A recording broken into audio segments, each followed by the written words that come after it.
Hey, what's up everybody? NFX here. In this video, I just want to go over some AI music topics that have been on my mind recently. Uh, I've seen a few people posting their videos online, some of the common audio production YouTubers out there, and there's various opinions and whatnot out there. But one of the things that I wanted to talk about was some of the information that you're seeing and whether or not it's accurate, uh, that sort of thing, and also just to show you a few things and express some of my own opinions on music AI. Um, it's hard for me to make these videos because I don't want to come across as an advocate for using music generative AI. Although I use it myself, I don't want to be some champion that's for it necessarily, if you know what I mean. I feel like it's like if you want to use it and you can use it to your advantage, then do it.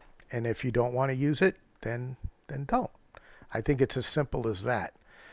But because I use it, I may come across as some kind of I don't know, a preacher for music AI, and I really don't want to be that. I just know it helps me and what I do, and that's it.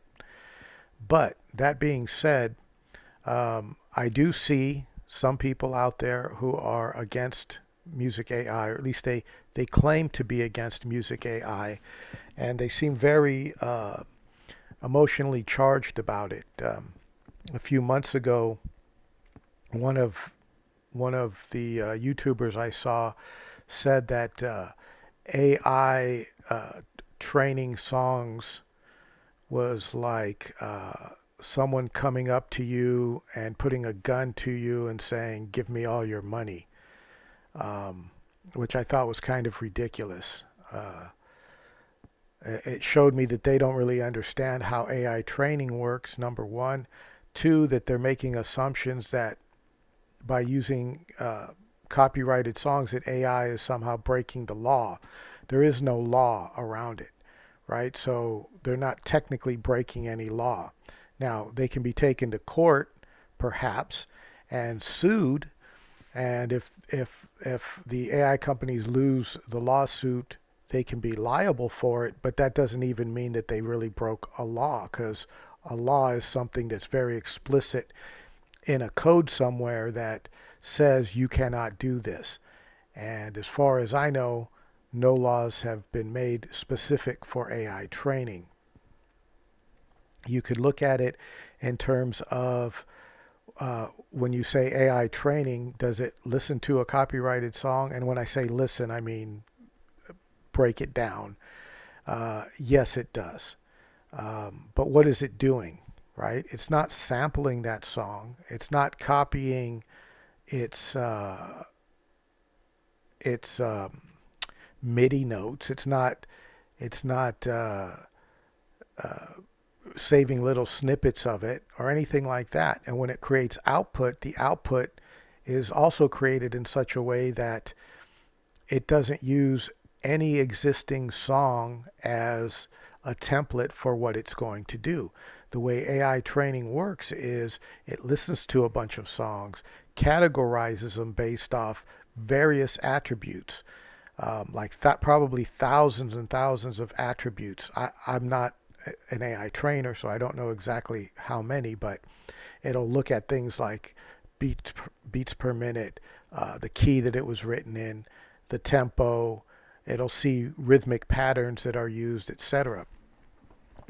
I often use trap music as an example because if you listen to trap music, a lot of it does have very similar elements. You know, they use 808s, they use snare rolls, hi-hat rolls, they use simple melody or plucky sounds or bells or pianos. There's like a lot of common elements to the genre of trap music. And when the AI is trained and it's getting music that's trap music, it sees those same elements and starts to build pretty much a statistical database of what kind of music trap is based off various attributes such as the things I mentioned, and a lot more, I'm sure. It doesn't sample any of it. It doesn't. It just knows that over time, as it's training, when it hears something like a snare roll, it doesn't even necessarily know what it's called. Perhaps I don't know, but it will just go, oh, a lot of these songs have that same element in it. So if someone asks me to make a trap song, I'm going to put an element of that in there. It doesn't say take it from this song, take it from that song. So the output of it is in no way designed to steal music. Okay, that's a fact. As a matter of fact, in the lawsuit UMG against Suno, uh, if you were to read the lawsuit, they don't make any claim that the output is similar. So I have heard by several YouTubers that the output is similar, and that's infringement, and I just don't believe that's true. Like I say, it's not even in the lawsuit. The lawsuit really pertains more to the training side of it, and it's whether or not Suno had the right to use the audio to train its AI. And there's been no legal decision made. Okay, as of my recording this, some settlements have occurred, meaning UMG has agreed to work with Udio Music Gen, and WMG, Warner Music Group, has agreed to work with Suno uh, to develop models that are based off licensed audio. Okay, but currently, the way Suno was trained, they did not break any laws. Another YouTuber said that Suno was busted for using copyrighted material. No, they weren't busted. Busted implies that they broke a law and were caught and then had to pay some price, which they didn't have to do because the court case uh, isn't over with as of my recording this. So to say that Suno has been busted is, again, it's misinformation. To say that Suno's training is like a person walking up to you with a gun and saying, "Give me all your money," that's also wrong. You see what I'm saying? This is the type of uh, thing that it kind of it grinds my gears when I hear stuff like that. Now, again, I'm not trying to promote the service. Use it, don't use it, I don't really care. I just want the truth of what's really going on to be out there, so that you can understand how the world works, as opposed to becoming an emotional follower of somebody who might be wanting your Patreon support, or you to buy their drum kits or whatever, which is all fine and dandy if that's what you want to do for people, and if that's what they want to do to make a living. That's all fine and dandy too. I don't have problems with that, but when I look at things, and maybe it's just because of my age, when I look at things, I'm always breaking it down as to how are they trying to sell this point of view and why. And for example, there have been some people that were pretty anti-AI people, maybe even involved in their own class action suits. And then all of a sudden I see a video where they're promoting this thing called OpenBeat.ai, and I assume it's because they were paid or given something by this company, and all of a sudden they're talking about it like it's a really great thing. Even to the point of maybe putting down Suno as this is better than Suno. But then another YouTuber comes out and shows a video where they kind of prove that OpenBeat AI was using Suno to generate its songs. So I think it's funny how people who could be anti-AI in one week get paid by some company, and then the next week they're promoting that product, which is an AI generative product. And so when I see things like that, it makes me realize that people are not looking for the truth. They're looking for a way to make a dollar out of whatever way they can spin uh, an outlook or an opinion. And for me, that's that bothers me. And I wish it didn't, but it does. And and there you have it. But that's all I want to say on that. I do want to show you guys a couple of things. Now, in the past, I've shown you how I generate vocals based off various music that I uploaded to the system. And I guess I just want to show you a demo of that process and how far Suno itself has come in terms of giving you the power to do things with your own music. Okay, so yes, there's going to be some AI generation in what I'm about to show you, but I also want you to understand that if you're using your own music, okay, one of the reason is one of the things that people say about AI music is that it has no soul, that it has no humanity, et cetera, right? It, that's like something that they claim is inherently bad about AI generated music. And, everybody has the right to their opinion. I'm of the opinion that the person listening to the song makes that decision. But let's just say for a fact, for an example rather, that you wanted to have AI help you with a song that you made. Is the song that you made have any humanity to it? And if the answer to that is yes, because I made it, I'm a human, I put my heart and soul into making it, of course it has humanity. Now, someone may not like your song, that's totally fine. But to say it doesn't have humanity in it would be a straight up lie, in my opinion. So, what I'm going to do is I'm going to bring up a song and I'm going to actually upload it as a demonstration. And let me just grab the path to it.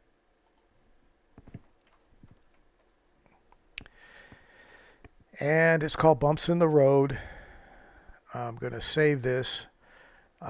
While it's doing that, I just want to show you point blank that, where's SoundCloud? Here we go. If I go to my tracks on SoundCloud, I'm going to look for it real quick. Bumps. There we go. So there's a 2024 remaster, but here's the original. If I go to it, you can see there's some comments here. It's from 7 years ago. Okay, so it's from 2018. This was obviously before Music AI was a thing. Here's the song. I'll play the song here just so you can hear it.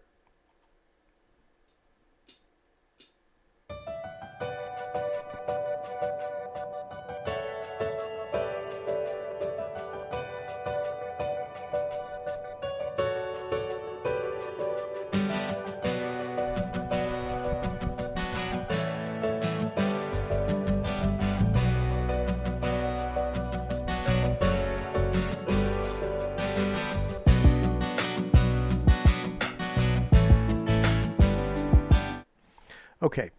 Yeah, for some reason it's coming out of the main speakers and not my headphones, but that's okay. Hopefully everything will work itself out when I go to release the video. It's not going to sound bad. But anyway, you can hear what it sounds like. It's and actually on my YouTube, I could just see this link here. It looks like I even live streamed me making this song. Now that I've noticed that. It was on another channel that I tried to start a few years ago called Old Man Reflex. But here it is. It looks like it's a fairly long video. Yeah, it's a 3-hour video of me making this exact song, okay, back in 2018. So there it is. I've uploaded it. And one of the features that Suno has, which is fairly new, is its ability to do what's called a cover. And if I go to cover, what it's going to do is it's going to, on the sidebar here, is set up everything for the cover. Now, one thing I want to point out is when I uploaded the song, it actually went in and it tried to determine some of the attributes of the song. So you could see it came up with this long description here on the side, which I'm not going to read the whole thing, but it says something along the lines of, this instrumental piece features a driving electronic dance music style with a consistent tempo of blah, blah, blah. The instrumentation includes synthesized bass line and da da da da da da da, right? So let's just say I'm just gonna leave that alone. I'm not gonna touch that. Um, and then I'm gonna tell it over here on the sidebar to go ahead and make a cover of it, right? So when you do a cover, you have some things you can do with it. One of the things you can do is you can add weirdness to it. And that's kind of just saying how crazy or creative do you want the AI to get with your music. You can have style influence. If I put a style in here, it will attempt to move it towards that style a bit. And I'll show you that in a second. And then there's the audio influence of, meaning of the original audio, how much influence is it going to use. Now, even though it seems like it's set to 25%, it's still a very strong percent. It doesn't mean that it's not going to sound like my audio. It just means it's not going to get too crazy in its cover. And this can be set to 0 to 100%. So depending on how close to the original you want it to sound. 25 for me is a good percentage for it to make something that's similar enough that you'll recognize it, but not too crazy in terms of just being creatively changing it. So anyway, I'm going to go ahead and leave it at all these defaults, and I have put no style in, which means it's going to roughly maintain the way it is. Roughly, it's still going to be different, but it's not going to be too dramatically different. So I'm going to go ahead and hit create, and it's going to go ahead and do 2 versions, which it always does. That's just the way Suno works. And as soon as this little pink bubble appears next to those tracks, I can start playing them. So there's 1, there's 2. All right, so hopefully you remember what it sounded like when I played the sample. Now let's hear what the cover version sounds like.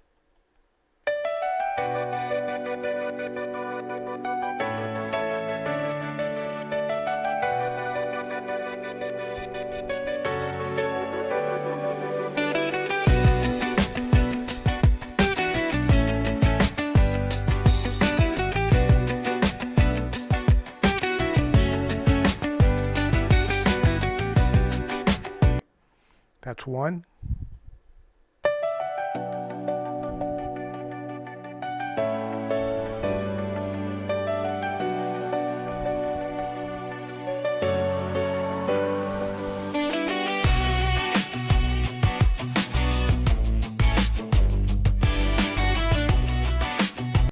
That's the other. So you can hear they sound very much like the one that I uploaded, because technically that's the whole point, is that they're a cover. Now, in my opinion, you could argue that either one of those sounds better than the original.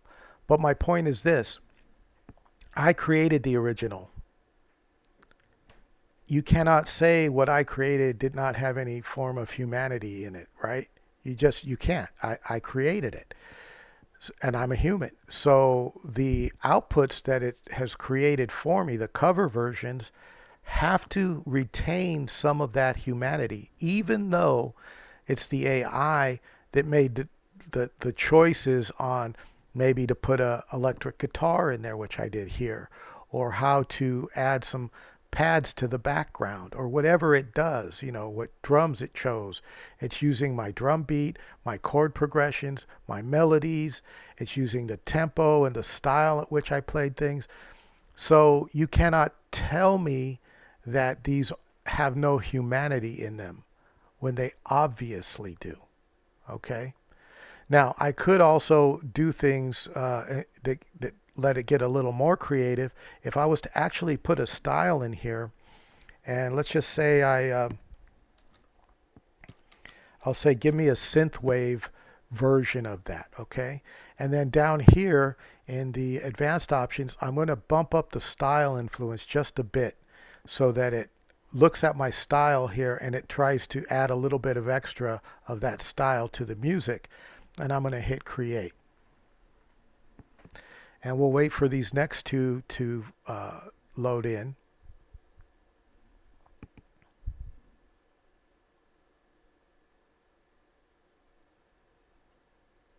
Okay, so they're ready to go. Let's listen to the first one.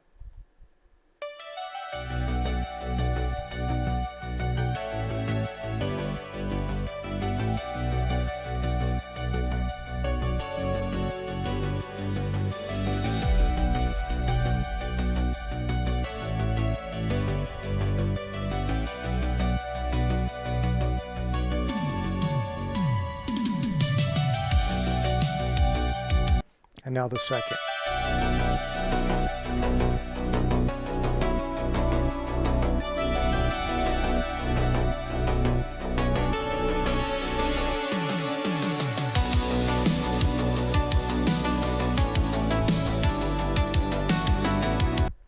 So both of them still retain the same feel and everything else about my song, although it did change some of the rhythmic structure and sound choices to better meet the style prompt that I gave it. There's like these more electronic drums in there. There's the driving uh, retro wave, synth wave style bass line, etc.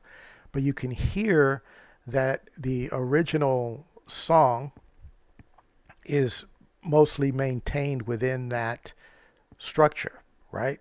So again, you know, yeah, you may not like the song itself, but you can't tell me that my use of AI tools to take one of my songs and do something with it uh, is somehow removing the humanity from it.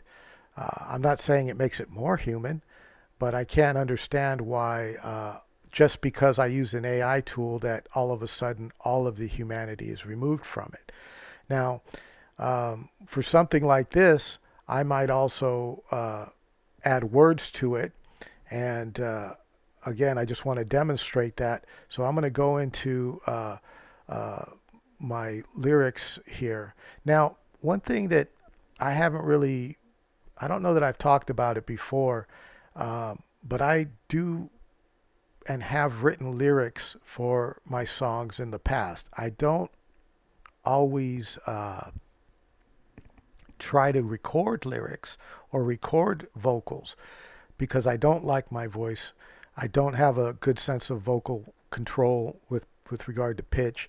I don't have a good rap delivery, etc. So I don't often actually record myself, but I do write words to a lot of my songs. And here you can see this is kind of like a text file where I started scratching out various things about the song that I might want to go for. And at the top, I kind of have what looks to be like 8 lines of some text regarding it. And because this was written long ago, I don't really even remember where my headspace was. But you could see that these are just like notes that I scratch and try to make lyrics for it. And the reason why I do that oftentimes is because if I'm trying to think of a melody to go into my songs, oftentimes I find it's better to use words. So if I come up with a few lines and in my brain I know how I want them to sound, I can oftentimes try to find the melody that I'm imagining and then put that melody in the song just in a instrumental form. And so that's kind of my reasoning for it. Now, I'm going to take out synthwave and I'm going to go ahead and put in the lyrics, just those first 8 lines that I saw there. And then I'm just going to have it now take my music and those lyrics, and I'm going to have it merge the two together.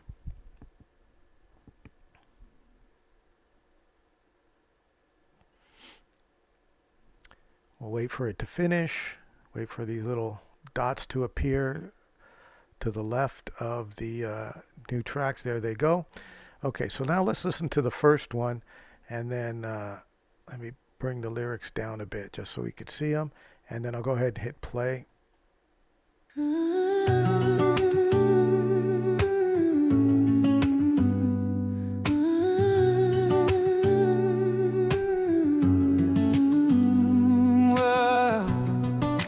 Life is not easy, and it's not really meant to be.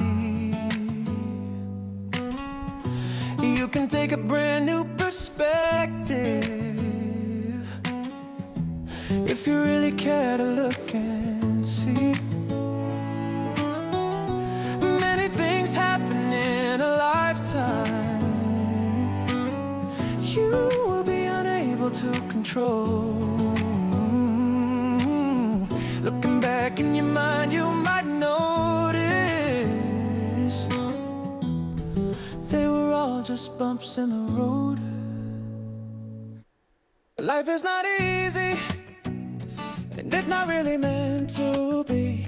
You can take a brand new perspective if you really care to look and see. Many things happen in a lifetime you will be unable to control.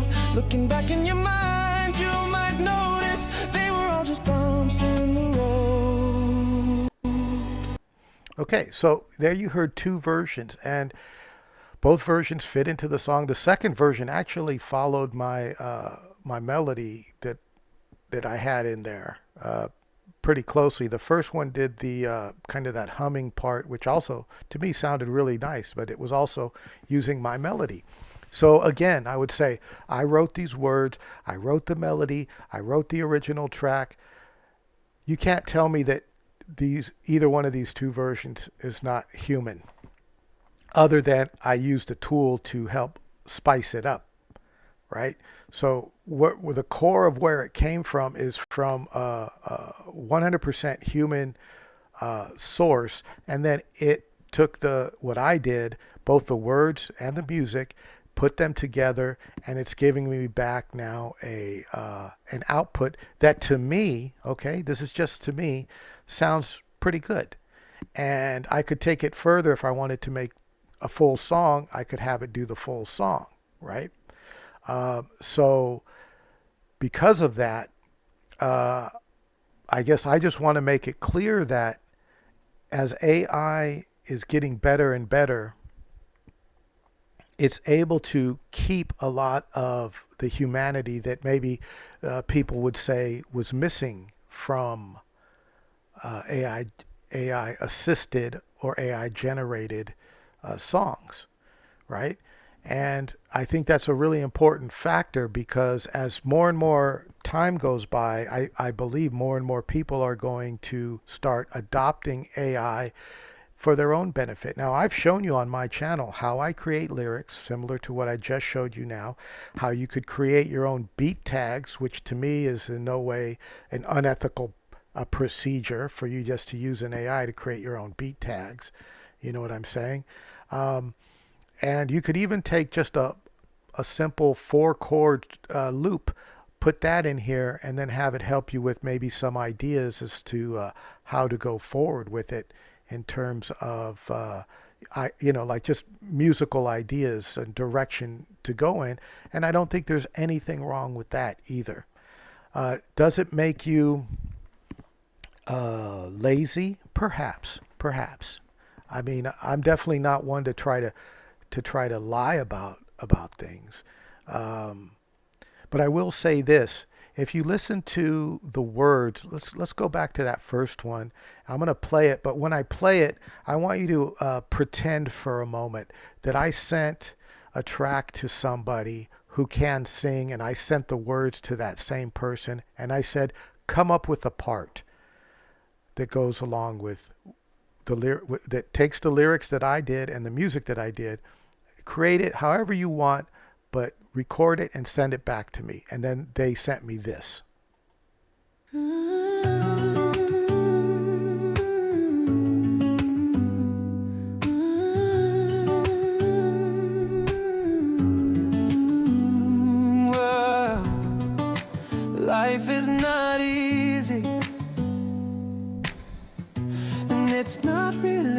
to be. You Okay, I don't really want to play the whole thing again. Just, I'm not trying to waste your guys' time. But that's how it feels to me that of what I'm doing. And in a way, it's like I get this sense that, well, yes, I did not perform those vocals. Okay.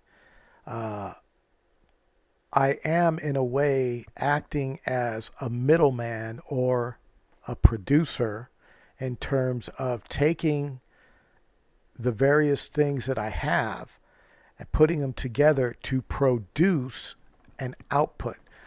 Like when you're in a studio, if you were in a studio making beats with someone or making a song with someone, and let's just say you're the quote beat maker, uh, and I don't know, Taylor Swift or Beyonce or someone comes in and says, I have these words I want to sing, you're collaborating, right? You're going to take their words, they're going to sing their words, you're going to make the beat, the drums, the chord progression, this, that, and the other, and you're going to put them together. And somewhere there's a producer in the room that's taking what you're doing and what they're doing, and they're instructing the engineer when to hit record and what parts to keep, what parts not to keep. And in many ways, the way I have been working with AI over the past year and a half or so, it's a similar thing. Um, Now, can you argue that, oh, there's a singer out there that didn't get a chance to sing my words to this music, so therefore someone's not making money off of it? I mean, I guess, but it's not like I've been hiring people to sing my lyrics anyway. This is just a way that I can get the job done. Uh, you look at someone like Hans Zimmer. He's a famous soundtrack maker.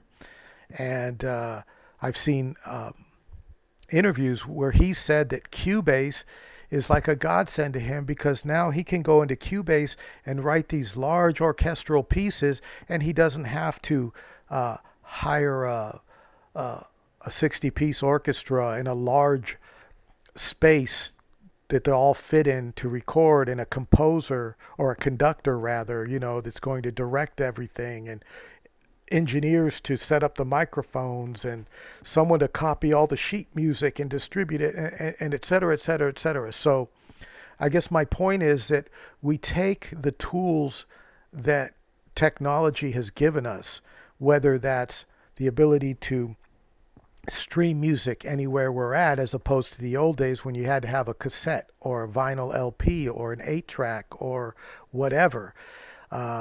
Or just the plain old radio. Now you can stream your music.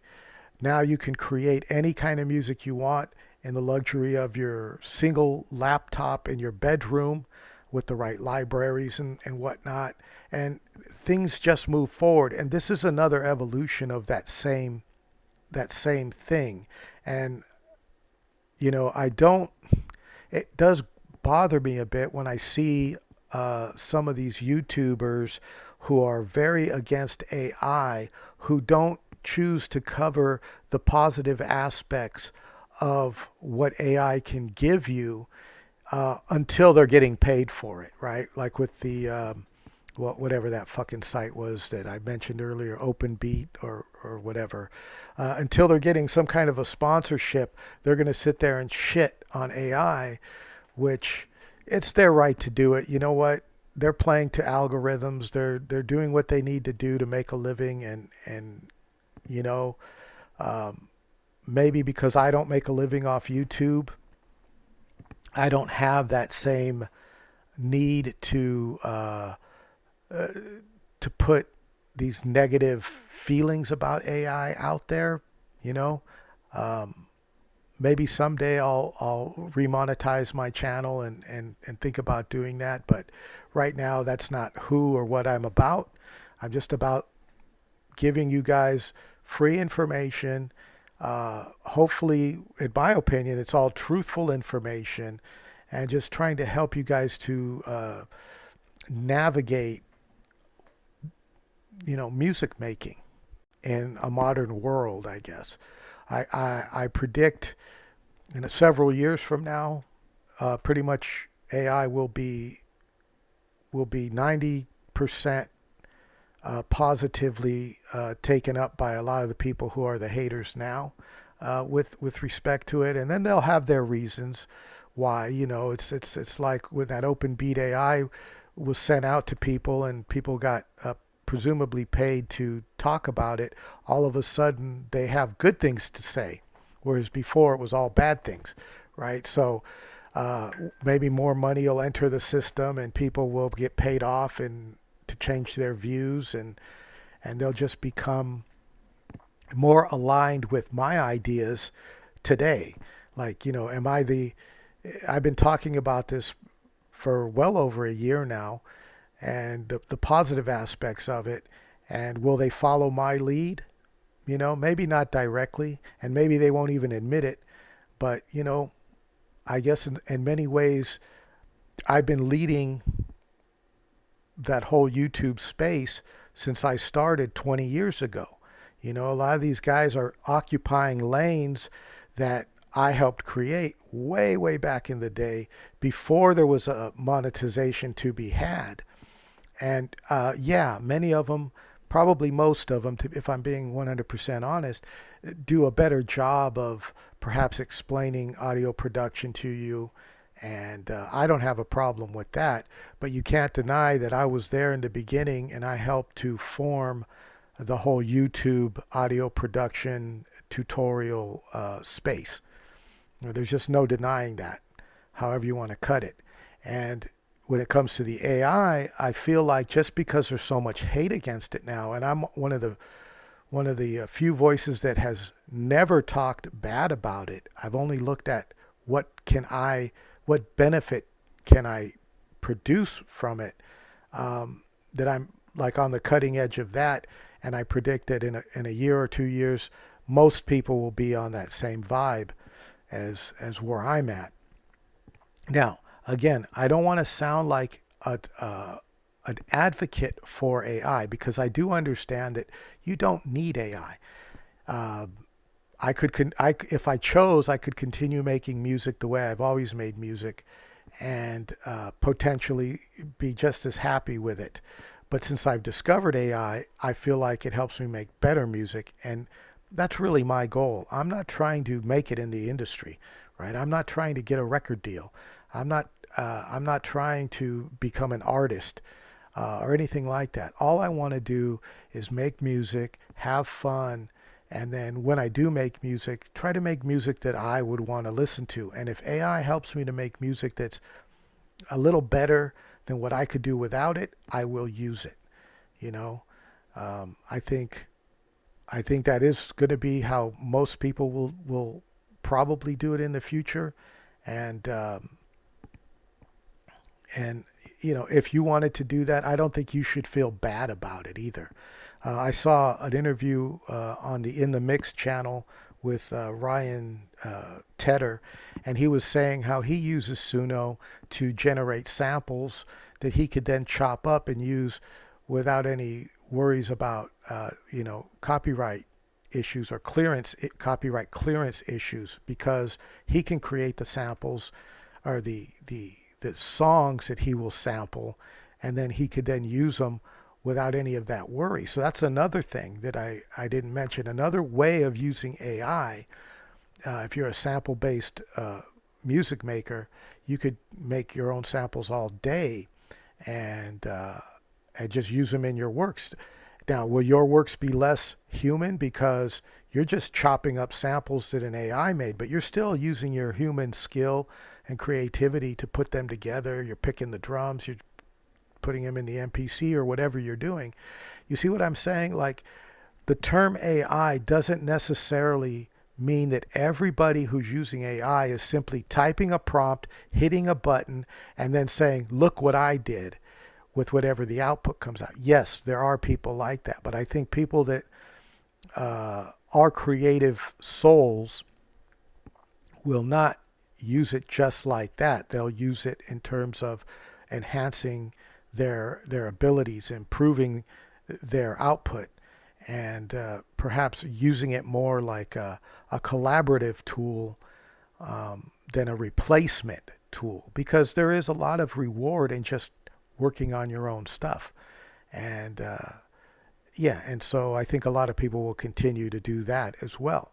But when you can marry the two together and use them in a way that you feel good about, I would say just do what makes you feel good about it, and don't worry about all the AI hate that exists in the world today. I have a feeling it's going away. Anyways, as usual, I'm probably rambling on a bit, so I'm going to let you guys go. Thanks for listening, and I'll catch you guys in the next one.